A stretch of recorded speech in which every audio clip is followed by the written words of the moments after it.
지난주에 우리는 십계명의 첫 계명을 나누었는데요. 너는 나 외에는 다른 신들을 내게 두지 말라. 너는 나 외에 다른 신들을 내게 두지 말라라고 하는 계명입니다.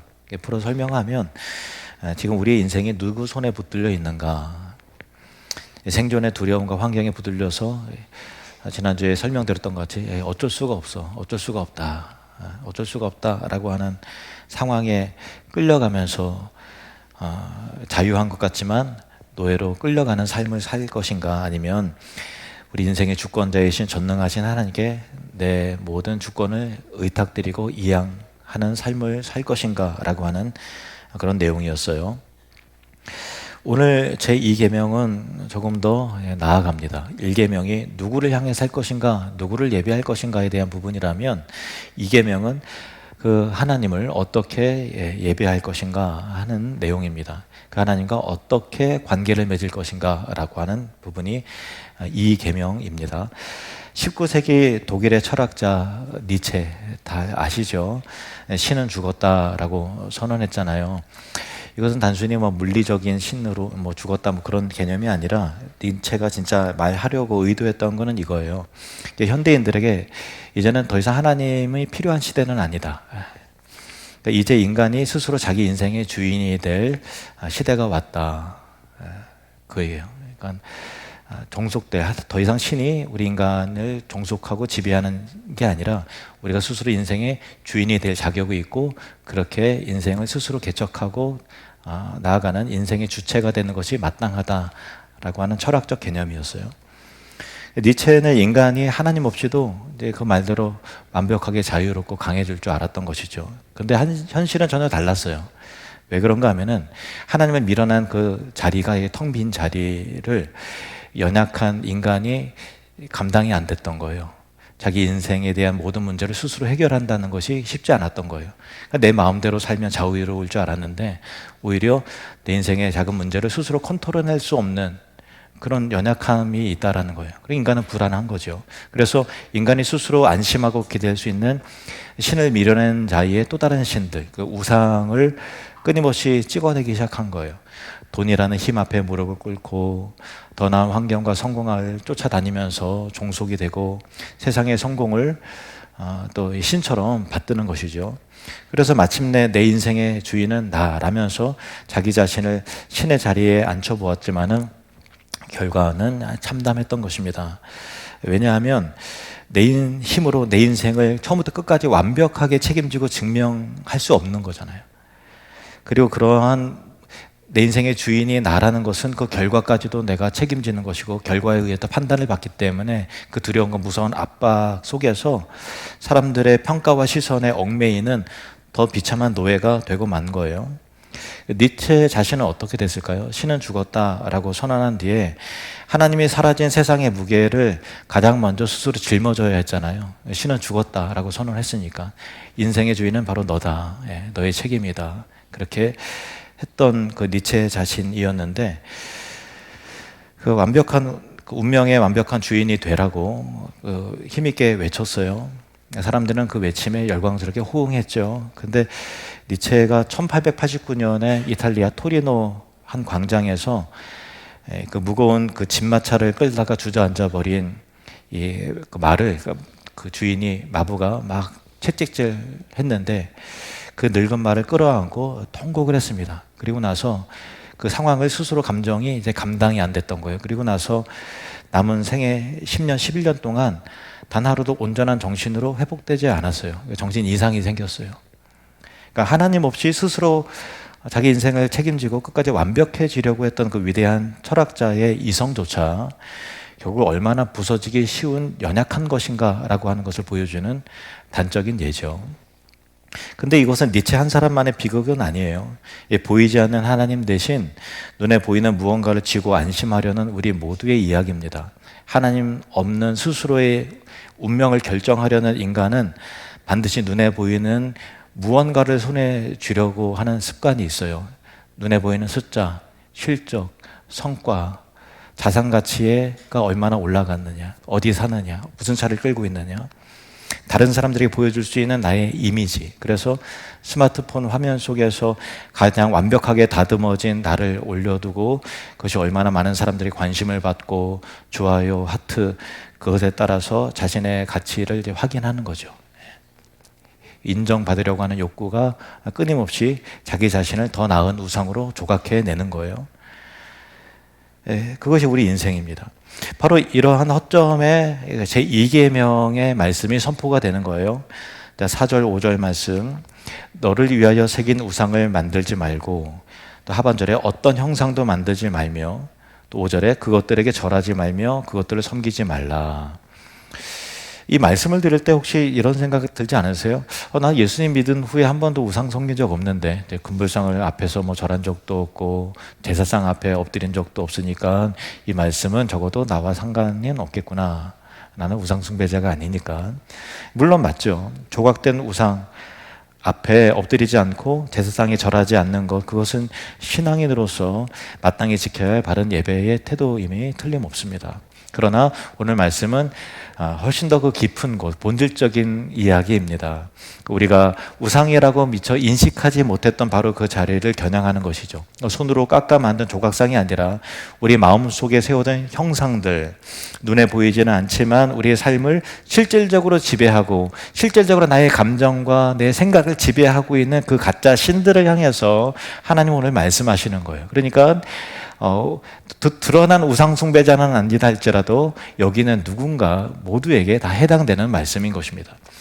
제2계명의 진정한 의미를 알기 위해서는 이스라엘 백성들이 400년간 어떤 삶을 살았는가 하는 것을 추적해야 돼요. 그들은 어디 있었죠? 애굽에 있었습니다. 뭐 했습니까? 애굽에 노예살이를 했던 거예요. 그 길들였던 애굽의 영적 환경을 봐야 되는데 애굽은 눈에 보이는 신들의 세계였어요. 나일강을 생명의 젖줄로 숭배하는 하피신을 섬겼어요. 그러니까 곡식이 풍성하게 하면 나일강이 마르지 않고 때에 맞게끔 이렇게 그 물을 제공을 잘해야 될 거 아니에요. 그러니까 나일강에 숭배하고 제사를 하는 하피신. 그리고 당시에는 식구들이 많으면, 자녀들이 많이 낳으면 그것이 노동력의 증가로 이루어지고, 노동력이 증가되면 생산성이 많아지게 되고, 생산력이 증가되면 경제적으로 조금 더 나은 삶을 살 수 있었어요. 그래서 자녀를 많이 낳을 수, 일할 수 있는 자식을 많이 낳는 것이 경쟁력이었고 그것이 실력이었어요. 그래서 이 개구리 형상의 다산의 여신 헤케트 신을 섬기면서 자녀를 많이 낳게 해달라고, 다산하게 해달라고 빌고 또 빌었던 것이죠. 무슨 신? 개구리 신, 헤케트. 그리고 하늘을 지배하는 태양신 라. 그리고 애굽 사람들은 자연의 모든 심을 형상으로 만들고 눈앞에 세워두고 그 앞에 엎드려 절했습니다.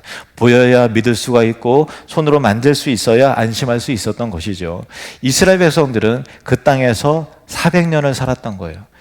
그들의 뼛속까지, 그들의 어떤 이 가치관까지 우상의 신의 개념이 정신세계를 그렇게 지배하고 있었던 거예요. 그들은 의식하지 못하는 사이에 눈에 보이는 신들의 패러다임 안에 완전히 젖어 있었던 것입니다.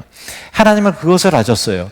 물리적으로 애굽에서 건져내는 것만이 출애굽이 아니라 그들을 의식적으로 지배하는 신의 개념으로부터 건져내어야 진정한 출애굽이 된다는 것을 아셨던 거예요. 그래서 이스라엘을 애굽에서 건져내시기 전에 먼저 애굽의 신들을 하나씩 하나씩 차례대로 무너뜨리시는 것입니다. 그래서 10가지 재앙은 단순한 자연 재해나 기적이 아니었어요. 그것은 애굽 사람들이 눈으로 보고 의지하던 가시적인 신들에 대한 철저한 심판이었던 것입니다.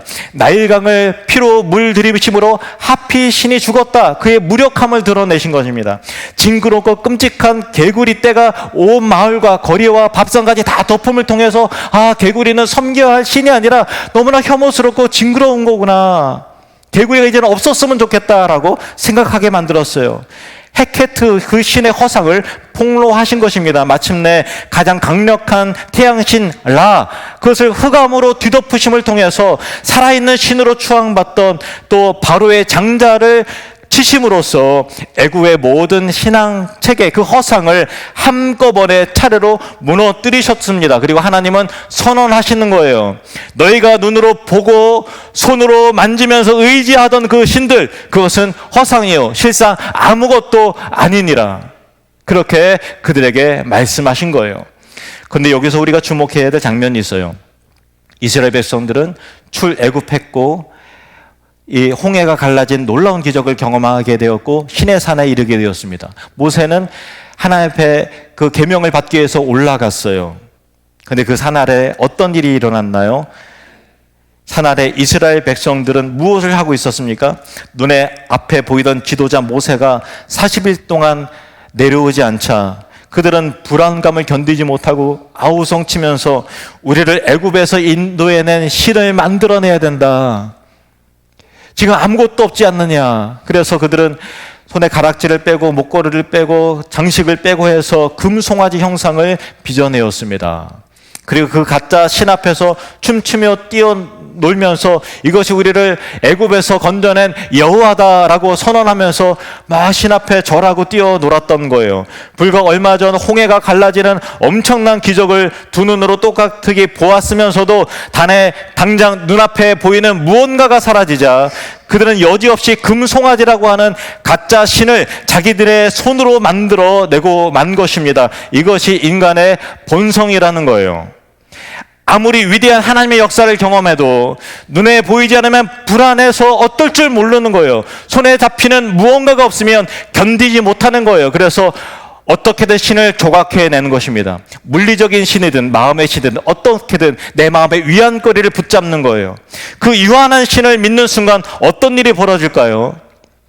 인간은 자신이 만든 그 신의 한계 속에 스스로를 가두게 되고 그 신의 감옥에 갇혀버리게 되는 거예요. 나일강의 신은 나일강에 벗어나지 못하죠. 태양신은 해가 지면 힘을 잃어버립니다. 우리 주변에 익숙한 모습도 별반 다르지 않는 거예요. 마음의 불안을 달래기 위해서 지갑 속에 부적을 품고 다니거나 중요한 일을 앞두고 사주팔자를 보면서 또 손 없는 날을 따지는 문화적인 우상들을 한번 보세요. 화를 피하고 복을 얻겠다고 움켜쥔 것들이지만 결국 그것을 지키지 않으면, 뭔가 그 부적을 챙기지 않으면, 뭔가 그것이 떨어져 나가버리면 무슨 큰일이라도 날 것 같은 두려움과 공포와 찜찜함 속에서 스스로를 옭아매는 것이죠. 마찬가지로 물질이라고 하는 신을 형성하면 평생 물질의 노예로 끌려다니게 돼요. 힘없이 오르락내리락 하는 어떤 주식을 비롯한 자산 가치를 할 수도 있지만 그것이 내 마음의 우상으로 들어와 버리면 그것에 따라서 내 감정이 힘없이 요동치고 좌우가 되는 것입니다. 성공이라고 하는 신을 섬기면 그 좁은 가치의 인생 전체가 함몰되고 마는 것입니다. 내 손으로 만든 신은 결코 나를 해방시키지 못하고 도리어 나를 철저하게 가두는 감옥이 되고 마는 것이죠. 그래서 하나님께서는 살아가는 자녀들아, 어떤 형상도 만들지 말고 그 앞에 절하지 말아라. 그 앞에 종속될 만큼 너희들은 작은 존재들이 아니야. 이런 말씀을 하시는 거예요. 이것은 우리를 억압하기 위한 게 아니에요. 십계명하면 흔히를 뭐하지 말라 귀찮아 죽겠네. 아니에요. 진정한 자유가 무엇인지 알려주시고 하는 하나님의 그 진심을 우리는 캐치해야 되는 거예요.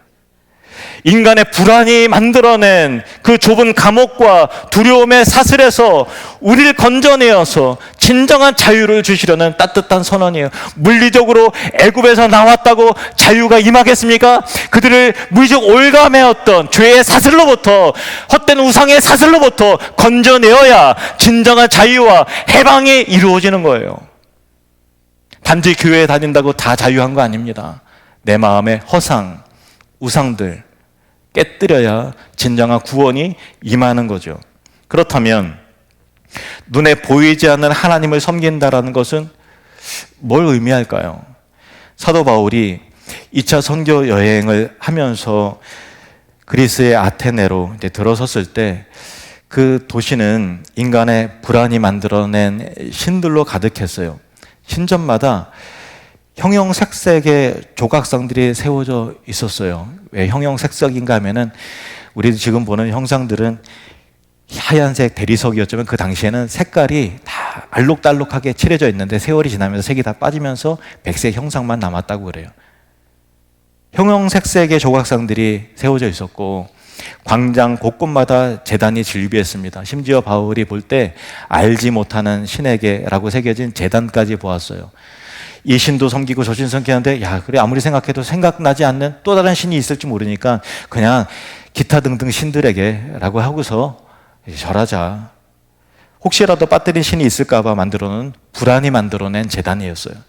눈에 보이는 신을 향한 인간의 갈망이 얼마나 깊고 집요한지를 보여주는 장면이죠. 바울은 철학자들이 모여서 논쟁하는 아레오바고 언덕 한가운데서 선포합니다. 사도행전 17장에 보면은 바울이 선언하는 내용이에요.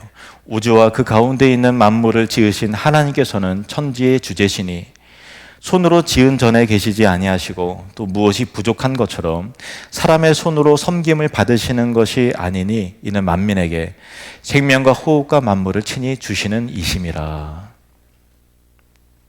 이 선포는요, 당시 사람들에게 없는 개념이에요. 혁명적인 개념입니다. 그러니까 당신들이 손으로 빚어 신전 안에 가두어 놓는 그 신들과 우리가 믿어야 할 내가 섬기는 하나님은, 여호와 하나님은 근본적으로 다른 분이라는 선언입니다. 창조주 하나님은 인간의 손으로 지은 건물 안에 갇혀 계시지 않아요. 인간의 머리로 고안해낸 어떤 개념 안에 담겨 있으지도 않으세요. 나일강에만 머무시는 신도 아니고 이스라엘에만 머무는 신도 아니에요. 광야나 바다에만 머무는 신들이 아니에요. 헬라 신들은 바다의 신, 전쟁의 신, 무슨 신, 어떤 다 가두어져 있어요. 근데 이 하나님은 우주 전체를 지으시고 붙드시는 창조주 하나님이시라는 거예요. 그러므로 눈에 보이지 않는 하나님을 예배한다는 것은 뭐냐? 우리가 하나님을 예배하고 하나님을 믿는다는 게 과연 뭐냐라고 하는 것은 인간의 탐욕과 불안과 공포와 염려가 만들어낸 모든 좁고 억압적인 신들의 통제에서 완전히 벗어났다라고 하는 자유의 선언인 거예요. 이 자유가 임하는 것이 바로 예배인 것입니다. 여러분을 묶을 수 있는 것은 없어요. 여러분은 하나님의 자녀들입니다. 그런데 아테네의 아레오바고 언덕은 단지 2000년 전 이야기일 뿐일까요? 돌과 금으로 만든 조각상만 사라졌을 뿐이죠. 오늘 우리의 마음과 일상 속에서도 보이지 않는 하나님을 온전히 신뢰하기보다는 뭔가 증명해내고 뭔가 확실히 숫자로 보여지는 확실한 무언가를 손에 쥐고 안심하려는 인간의 끈질긴 타락한 본성은 조금 더 변하지 않았다는 거예요.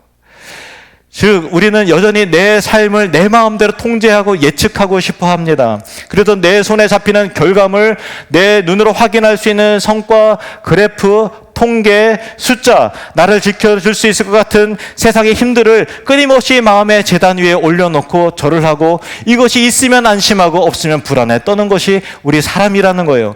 그것들이 결국 내 미래를 책임져주고 나를 구원해 줄 것이라고 착각하지만 서론에서 살펴본 니체의 비극처럼 우리는 결국 스스로 깎아맞는 그 가짜 신들의 요구와 억압 속에 갇혀버리고 말게 될 것입니다.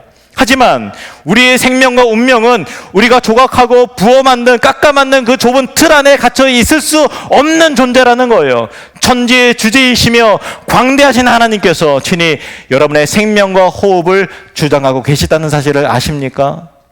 여러분의 운명과 여러분의 미래와 여러분의 호흡마저도 하나님의 손 안에 붙들려 있다는 것을 아십니까?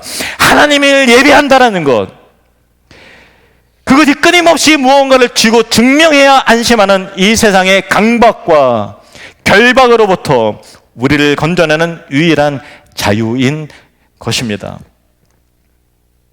본문 5절에서 하나님은 이렇게 자신을 계시하고 계시죠.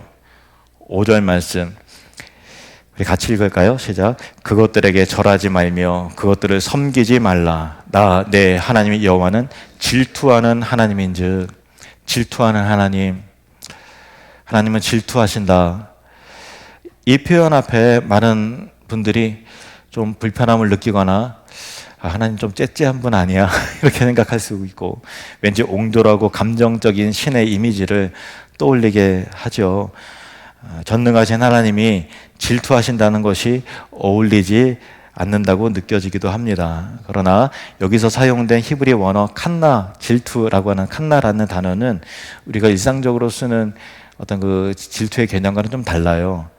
무게감이 다릅니다. 어떤 시기심이라든가 초연합하고 옹졸함으로 인해서 생겨지게 된 질투심이 아니고요. 언약의 신실한 자가 언약이 그 깨어지는 것을 결코 용납하지 않는 그 맹렬한 열심, 깊은 사랑에서 나오는 언약적 감정을 질투라고 하는 거예요. 그 불꽃 같은 헌신을 이 질투라고 하는 것입니다. 이 칸나예요. 가장 가까운 비유는 결혼이죠. 진정으로 사랑하는 배우자가 아내가 이웃집 아저씨한테 너무 잘해주는 거예요. 근데 이제 같이 놀러도 다니고 같이 밥도 먹고 그러면서 남편이 생각하기를 야, 역시 내 아내는 사랑의 폭이 너무 넓어. 이렇게 생각할 남편이 있나요? 역시 내 신랑은 이 여자 저 여자 다 만나. 역시 사랑의 깊이와 넓이가 남달라. 그럴 수도 있지. 이렇게 생각하는 사람이 있나요? 당연히 화가 나고 아픔이 오고 분노의 감정이 생기는 것이죠. 그 분노는 옹졸함이 아니죠. 오히려 그 관계가 얼마나 소중한지를 소중하고 깊은가를 증명하는 거죠. 아무렇지도 않다면 그 사람은 처음부터 사랑했던 게 아니에요. 그렇잖아요. 하나님과 이스라엘 관계를 성경은 반복해서 결혼 언약으로 묘사를 해요. 내가 너에게 장가들었다. 우리는 부부다. 너는 나의 신부다. 호세아 선지자를 통해서 이스라엘 향해서 하나님이 이렇게 말씀하시는 것을 봐요. 호세아 2장 내가 내게 장가들어 영원히 살되 공의와 정의와 은총과 궁일용임으로 내게 장가들며 진실함으로 내게 장가들리니 내가 여호와를 알리라. 나는 너에게 장가든 자야. 우리는 부부야. 너는 나의 신부야. 이것이 하나님의 질투의 본질이죠. 언약을 맺은 신랑이 신부를 향해 품는 불꽃과 같은 언약적 신실함, 이것이 질투입니다. 그래서 하나님이 이렇게 말씀하시는 거예요. 나는 질투하는 하나님이다 라는 내용인 즉슨 제발 그 가짜들에게 너의 귀한 인생을 소비하지 않길 바래. 너가 그 허상에 너의 인생을 투자하고 목매는 것은 그건 아니야. 너를 짓누르는 그 허상의 감옥에서 빠져나와서 이제 나와 진짜 사랑을 나누면서 너의 인생이 나의 그 안에서 진짜 성공적 인생이 되어지기를 나는 정말 축복하고 응원한다 라는 하나님의 진심이 배어있는 명령인 거예요. 5절 6절을 이어서 볼까요? 나를 미워하는 자의 죄를 갚되 아버지로부터 아들에게로 3, 4대까지 이르게 하거니와 나를 사랑하고 내 계명을 지키는 자에게는 몇 대까지? 1000대까지 은혜를 베푸느니라. 심판은 몇 대? 3, 4대. 은혜는 몇 대? 1000대. 근데 우리의 옹졸한 마음은 3, 4대에 눈이 꽂혀서 야, 하나님은 3, 4대까지 죄를 벌하신다고 뒤에 1000대까지 은혜를 베풀어 주시는 이 압도적인 불균형적인 사랑에 대해서는 관심이 없어요. 누가 속이 좁은지 모르겠어요. 하나님의 본심은 심판이 아니라 은혜죠. 질투하는 우리를 벌하시려는 것이 아니라, 질투는 우리를 벌하시려는 것이 아니라 우리가 가짜 신들의 감옥에서 빠져나와서 천대까지 이어지는 그 광대한 하나님의 은혜 안으로 들어오기를 간절히 바라시는 하나님의 자비로운 초청인 것입니다. 세상의 우상들은 끊임없이 우리에게 성과와 완벽함을 요구해요.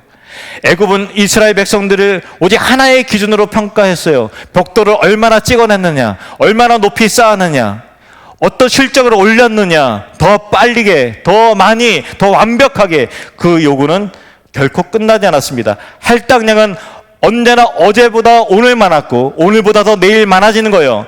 이것이 애굽의 시스템이에요. 안식은 허락되지 않았어요. 오늘날 우리가 살아가는 세상도 마찬가지라는 거예요. 더 많은 실적을 요구할 겁니다. 더 빨리 달리라고 할 것입니다. 더 좋은 결과물을 내놓으라고 할 것입니다.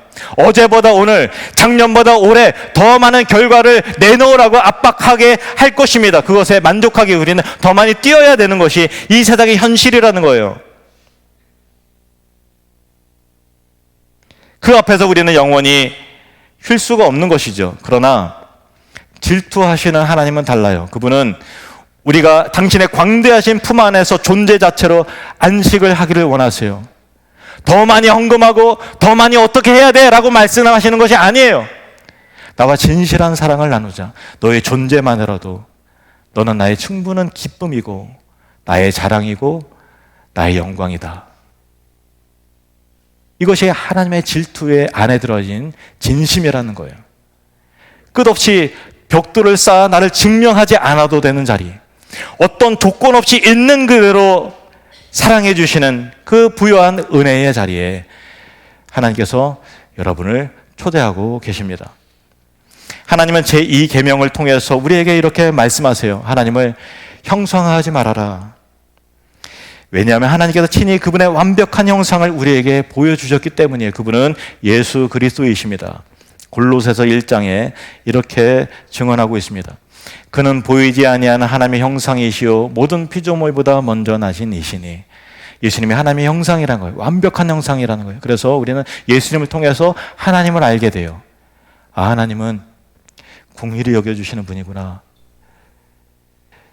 죄인이라도 거절하지 않으시고 나와 같이 식사하자고 밥상 안으로 끌어들이시는 분이시구나. 아, 하나님은 다시 기회를 주시는 분이시구나. 우리의 죄값을 가져가시는 분이시구나. 우리가 줄일 때 떡으로 먹이시는 분이시구나 라는 것을 예수님을 통해서 우리는 알게 되는 것이죠. 여러분, 이제 가짜와 단호히 결별하시길 바랍니다.